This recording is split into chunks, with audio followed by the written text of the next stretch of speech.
Hello, today we will guide you through how to upload images on Slack, the ultimate guide. To get started, open Slack and go to the direct message conversation where you want to share an image. In this example, we're working inside a direct message, but the same general process is very similar in channels as well. Once Slack is open, take a moment to look at the left-hand sidebar where your conversations are listed. From there, find the direct messages section. This area shows your one-on-one conversations, making it easy to send an image directly to a specific person. When you've located the correct conversation, click to open the sample message thread you want to use.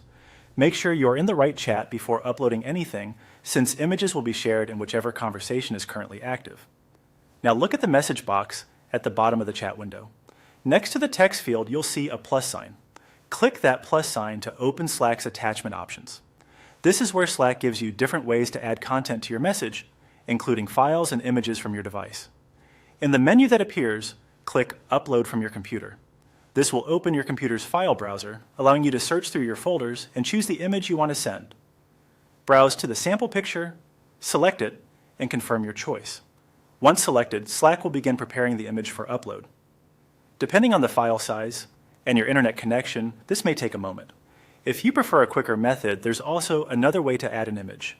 Instead of using the plus sign, you can drag and drop the sample image directly into the message area. This is often the fastest option if you already have the image visible in a folder on your screen. Just click and hold the file, drag it into the Slack conversation, and drop it into the chat window. Both methods accomplish the same result, so you can use whichever feels more convenient. The menu option is helpful if you want to browse carefully for a file, while drag and drop works well for speed and simplicity. As a helpful tip, before uploading, double-check that the image is the correct file and that you're sharing it in the intended conversation. That can save time and avoid confusion later. And that's all it takes to upload images in Slack. Once you've practiced it once or twice, it becomes a very quick and natural part of your workflow.